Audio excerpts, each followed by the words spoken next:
Hey everybody, this is Zachary Jeans. Let's keep walking through the Bible. So today is day 339, and we are walking our way through the book of Genesis. We're definitely in the meat of it and make progress. So if you want, you can always go back and rewatch episodes. I have all the episodes up on YouTube currently. Lord willing, we'll have them all up on Rumble soon. Of course, if you're watching on Facebook, none of that matters to you. So trying to get them up on X, on Twitter, and hope you check them out there. Wherever you're at, appreciate your love, appreciate your likes, all that. Well, we are going to be in chapter 20 to start. Why don't we stop? Why don't we pray? Lord, I love you. God, thanks for your word. God, I know you hear us through your Son, Jesus Christ, through you, Holy Spirit, who live within us. God, there's so much swirling doubt and anger and frustration in this world. There's so many narratives and twisting of just straightforward what you say in your word. And some of that's unintentional by people. Some of it is intentional. God, I just pray, God, that you would help me be an adequate teacher of your word. God, that I would please you and that I would honor you and that people would get something from you from this. God, I just ask that in your holy name, Jesus. Amen. All right. Well, yeah, goodness, there are so many things going around right now in the world. I mean, suppose there always have been.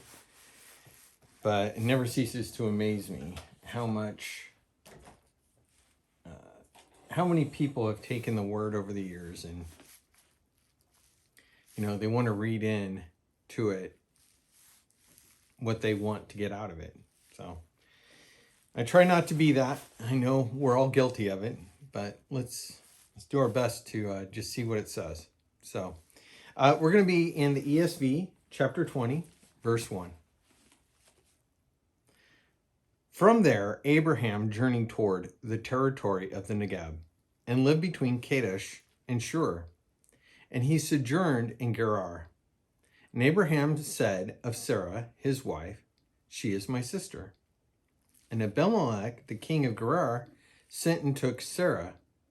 But God said to Abimelech in a dream by night, and said to him, "Behold, you are a dead man, because of the woman whom you have taken, for she is a man's wife." Now Abimelech had not approached her. So he said, "Lord, will you kill an innocent people? Did he not himself say to me, 'She is my sister'?" And she herself said, "He is my brother. In the integrity of my heart and the innocence of my hands, I have done this." Then God said to him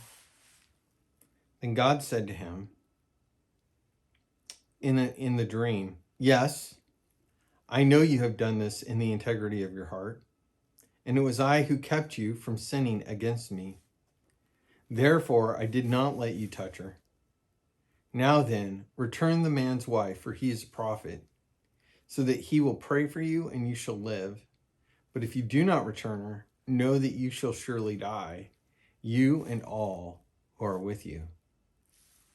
Wow. So, again, Abraham,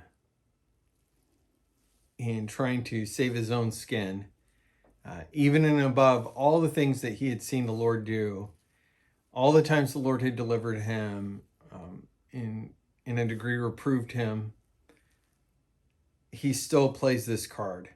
She's my sister. And yet we have another ruler here, Abimelech, who acts in the integrity of his heart and tells God as much in his dream. I think it's interesting. God does communicate, and God communicates to people who believe in him and people who don't. God is not limited by our constraints of our theologies. God acts as God desires. and he acts for his purposes, his glory. And oftentimes, almost always, uh, it isn't in a judgment sense. It's even in the midst of a judging sense, he's acting, trying to get people to turn around and see truth and do right. So he even mentions here that he kept Abimelech from sinning. You're like, how can that be? He's not a believer. Is God responsible for our sins because he could stop us from sinning? Remember what Paul said. He said, the clay pot doesn't judge the one who made it, the potter. That's hard for the clay pot to hear, this clay pot. But ultimately, God holds us accountable for our actions, and yet God reserves the right to always, in and above all things, be in control. And I know that's hard for it to make sense here on earth, but I think when we stand in his presence in heaven, the way reality is, it'll make sense. So Abimelech rose early in the morning and called all his servants and told them all these things. And the men were very much afraid. Then Abimelech called Abraham and said to him, "What have you done to us? And how have I sinned against you that you have brought on me and my kingdom a great sin? You have done to me things that ought not be done." And Abimelech said to Abraham, "Why did you see that you did this thing? Or what did you see that you did this thing?" And Abraham said, "I did it because I thought there's no fear of God at all in this place. And they will kill me because of my wife. Besides, she is indeed my sister, the daughter of my father, though not the daughter of my mother, and she became my wife. And when God caused me to wander from my father's house, I said to her, 'This is the kindness you must do me. At every place to which we come, say of me, he is my brother.'" So interesting note, and I had forgotten this in our earlier read through, and in a way I'm glad I had, because I probably would have dove into it in the earlier passage about him being with Pharaoh. But isn't it interesting that Sarah is in fact his half-sister? And it makes you wonder about genetics and, offspring and all of that and how that works. I tend to believe that the farther you go back in our DNA progression, right? You go back to the days of Abraham and prior to that, and I think our DNA and our whole human life was structured in it hadn't broken down yet. And we are so many generations removed that over these years, DNA and the passing on of certain traits and whatnot, we've broken down. Like systems break down over time. And it's breaking down slowly, but it's breaking down nonetheless. And so I think when Abraham and Sarah had a kid, even though they were related, and that should have caused some problems, genetically, or could have. I think this is just my speculation that because our DNA was, say, more healthy and whole back then, this is why people lived 175 years, 200 and something years, 300 years, that it didn't have as terrible consequences. Fair? Okay. Then Abimelech took sheep and oxen and male servants and female servants and gave them to Abraham and returned Sarah his wife to him. And Abimelech said, "Behold, my land is before you. Dwell where it pleases you." To Sarah he said, "Behold, I've given your brother 1,000 pieces of silver. It's a sign of your innocence in the eyes of all who are with you, and before everyone who are vindicated." Then Abraham prayed to God, and God healed Abimelech and also healed his wife and female slaves so that they bore children. For the Lord had closed all the wombs of the house of Abimelech because of Sarah, Abraham's wife. So note that they had been there long enough for that to arise as an issue. People weren't having kids, and Abraham, being a prophet of God, one imbued with a message and authority, he was able to pray on their behalf, and they were healed of that. The Lord visited Sarah as he had said, and the Lord did to Sarah as he had promised. And Sarah conceived and bore Abraham a son in his old age at the time which God had spoken to him. Abraham called the name of his son who was born to him, whom Sarah had bore him, Isaac. And Abraham circumcised his son Isaac when he was 8 days old, as God had commanded him. Abraham was 100 years old when his son Isaac was born to him. And Sarah said, God has made laughter for me. Everyone who hears will laugh over me. And she said, who would have said to Abram that Sarah would nurse children, yet have borne him a son in his old age? Miracle, right? Just an incredible miracle. And the child grew and was weaned, and Abraham made a great feast on the day that Isaac was weaned. But Sarah saw the son of Hagar, the Egyptian, whom she had borne to Abraham, laughing. This is Ishmael. So she said to Abraham, cast out this slave woman with her son, for the son of this slave woman shall not be heir with my son Isaac. It's pretty harsh, but that's the way things kind of jived back then, right? It's who was firstborn, and if somebody dies, then somebody assumes authority and inheritance and all that. So Sarah's concerned. And the thing was very displeasing to Abraham on account of his son. But God said to Abraham, be not displeased because of the boy and because of your slave woman. Whatever Sarah says to you, do as she tells you. For through Isaac shall your offspring be named. And I will make a nation of the son of the slave woman also, because he is your offspring. So Abraham rose early in the morning and took bread and a skin of water and gave it to Hagar, putting it on her shoulder along with the child, and sent her away. And she departed and wandered in the wilderness of Beersheba. When the water in the skin was gone, she put the child under one of the bushes.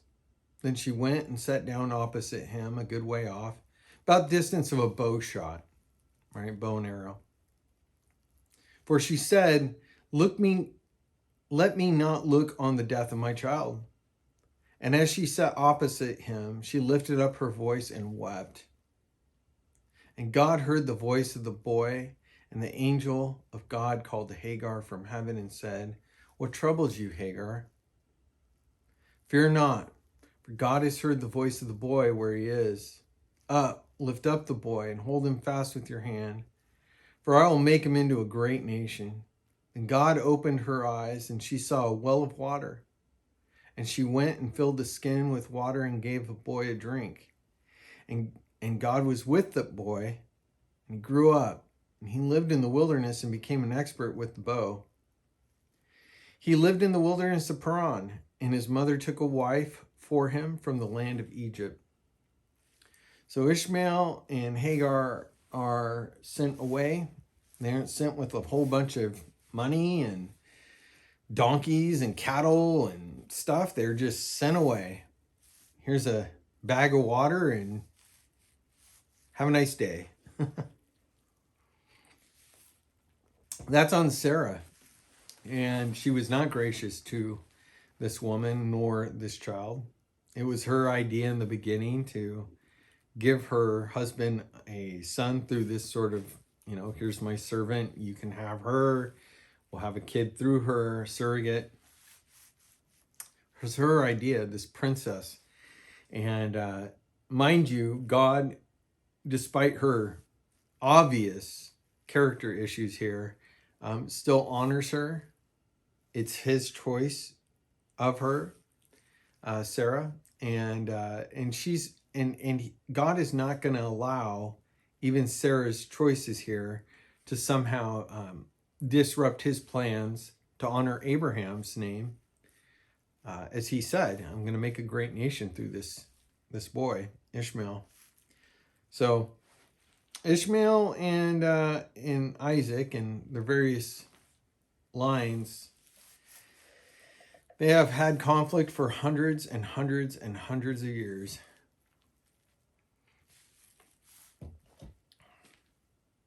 At that time, Abimelech and Phicol, the commander of his army, said to Abraham, God is with you in all that you do. Now therefore swear to me here by God that you will not deal falsely with me, or with my descendants, or with my prosperity. But as I have dealt kindly with you, so you shall deal with me, and with the land where you have sojourned. And Abraham said, I will swear.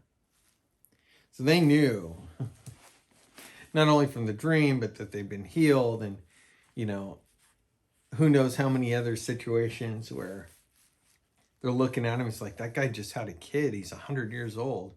She's like 90. They'd seen enough, and they knew that God was with them, like 100%. This was no just fluke. So they wanted Abraham to bless them and bless their relationship. When Abraham reproved Abimelech about a well of water that Abimelech's servants had seized, Abimelech said, I do not know who has done this thing. You did not tell me, and I have not heard of it until this day. So immediately there's a little bit of conflict after they make an agreement. Kind of reminds me of, it's a very current situation, but it reminds me of when the Pac-12, collegiate conference had made their new commissioner, Kleofkov, had made a deal with the Big Ten commissioner and the Big 12 commissioner to have sort of an agreement, hey, we've all kind of looked each other in the eye and shook hands, and we're going to do right by each other. And then a year later, they had completely flipped the table on the Pac-12 and didn't honor those handshake agreements, and there was nothing to them. And next thing you know, they're having conflict, and, well, the Pac-12 was dissolved. So, I don't know. This sort of like, hey, promise me something. And then the other person like, yeah, I got you. And then the other people are like, okay, now we got this bond of trust. Let's take advantage of that.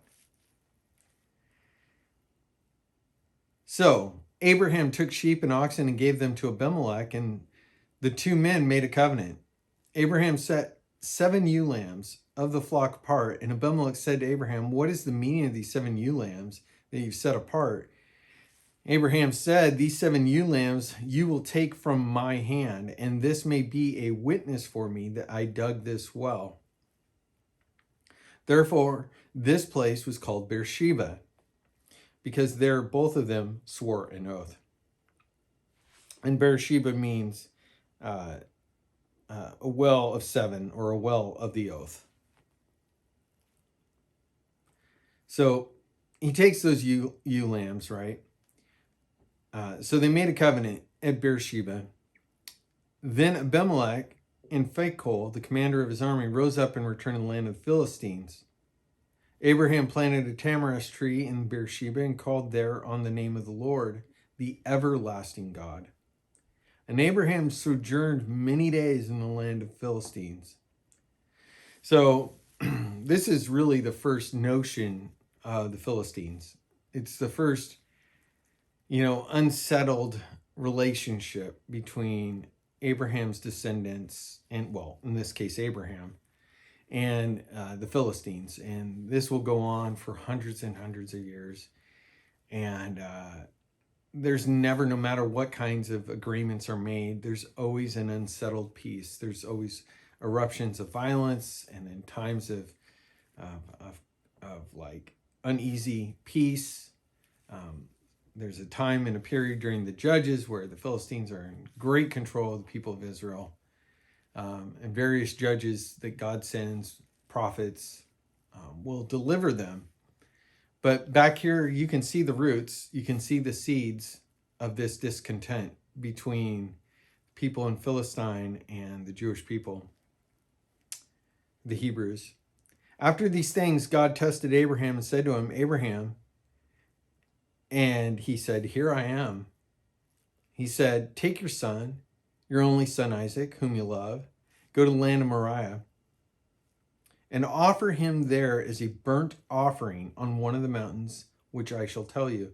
Now, this practice of child sacrifice is something that had been performed throughout the area. In fact, as far as we understand, and I've read, throughout many parts of Mesopotamia.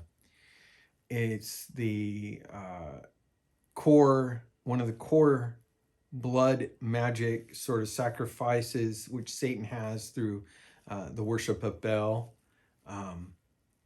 So this is a complete 180. This is 100% test of Abraham's belief in who God is. It is a test of his faith to somehow take this promised child who was given to him when he's the age of 100 and to sacrifice him to the Lord. We know from the book of Hebrews, if you go over to Hebrews, you can read that Abraham's whole point of view during this passage is that he just thought that, God was able to save, Isaac from this order of sacrifice that God had given.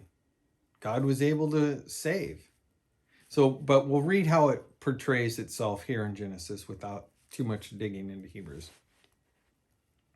So Abraham rose early in the morning, saddled his donkey, and took 2 of his young men with him, and his son Isaac. And he cut the wood for the burnt offering, and arose and went to the place which God had told him. On the 3rd day, Abraham lifted up his eyes and saw the place from afar. Then Abraham said to his young men, stay here with the donkey. I and the boy will go over there and will worship and come again to you. And Abraham took the wood of the burnt offering and laid it on Isaac his son. So they go hauling off up onto the top of this mountain or this hill of Moriah, and leaves the 2 servants and the donkey. They'd gone trekking out there, and he's just got his young son, and Abraham's he's an old man, and they go on up there. And Abraham took the wood and the burnt offering and laid it on Isaac, his son, and he took in his hand the fire and the knife.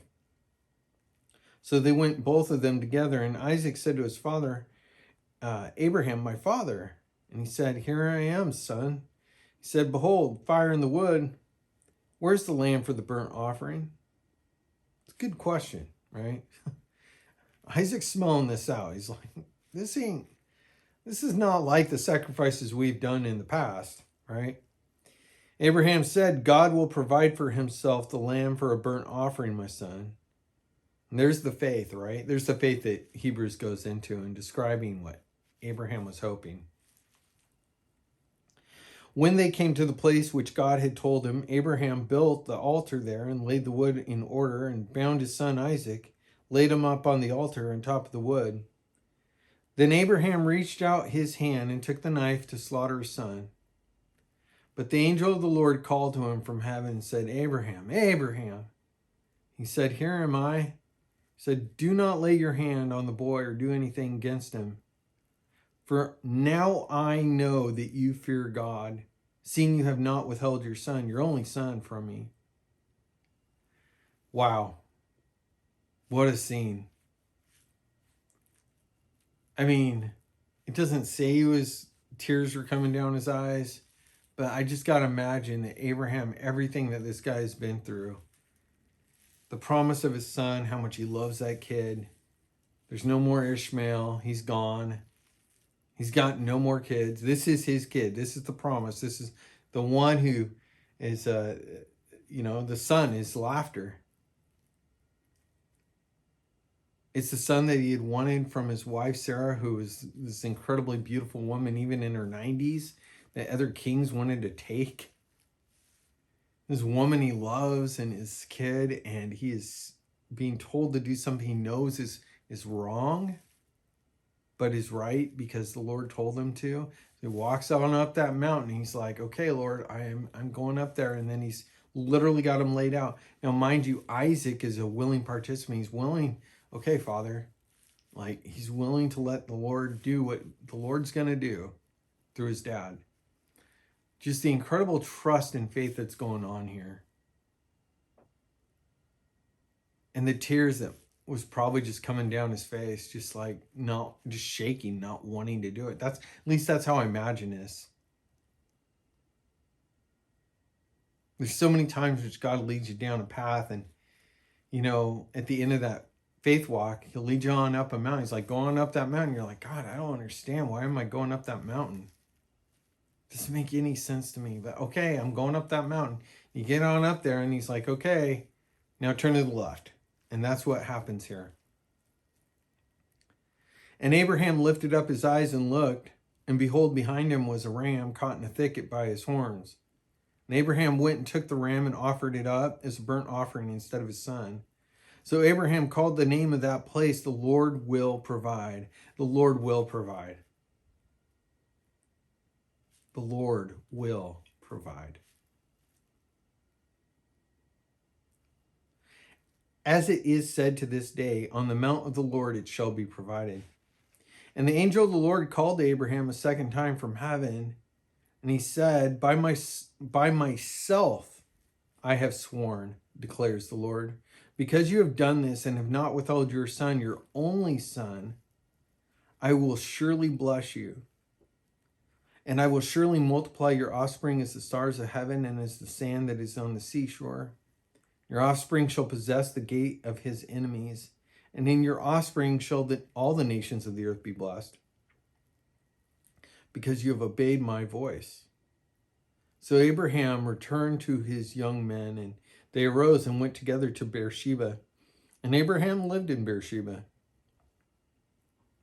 Now after these things it was told to Abraham, behold, Milcah also has borne children to your brother Nahor. Uz, his firstborn, Buz, his brother Kemuel, the father of Aram, Chesed, Hazo, Pildash, Jidlaph, and Bethuel, father of Rebekah, and that'll be Isaac's wife. These 8 Milcah bore to Nahor, Abraham's brother. Moreover, his concubine, whose name was Reumah, bore Teba, Gaham, Tahash, and Maacah. Sarah lived 127 years. These were the years of the life of Sarah, and Sarah died at Kiriath Arba, that is Hebron. You know, and Hebron will come up in the future. That's where the King David first had the city of God. So we have seen both Hebron, and we've also seen Salem with Melchizedek, which is the first name of Jerusalem.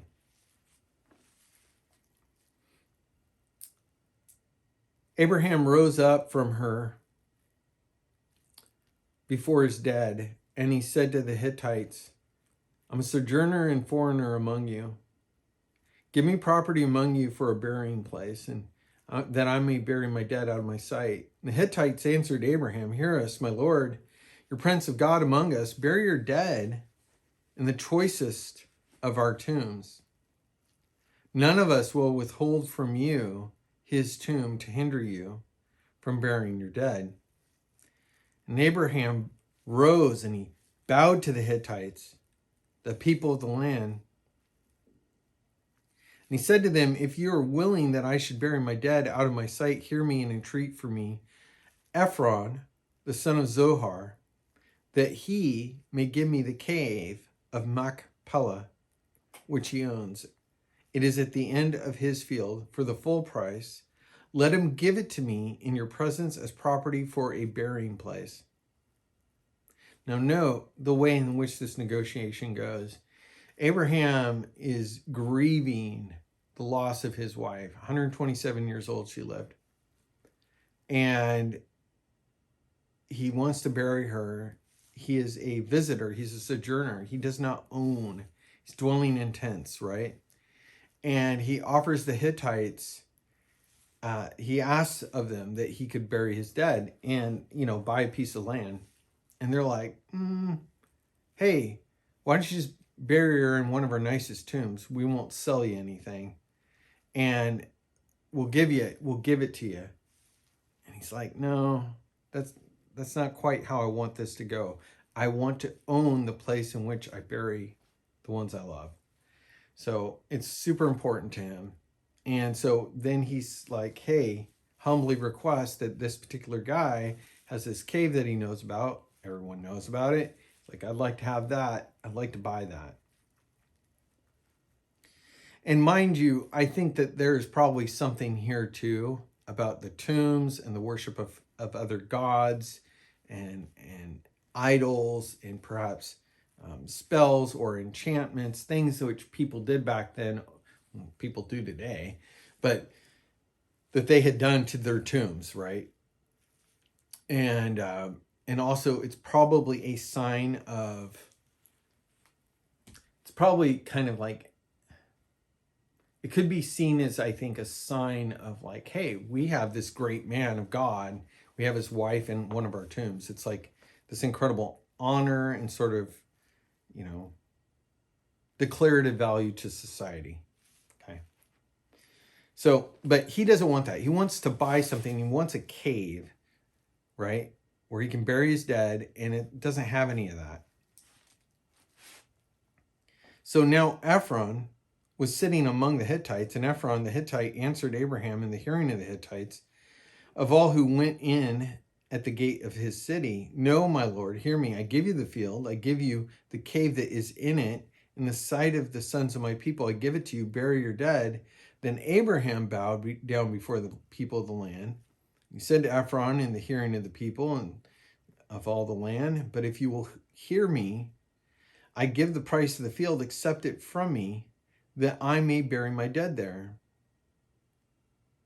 Abraham doesn't want to accept or make a sacrifice for free.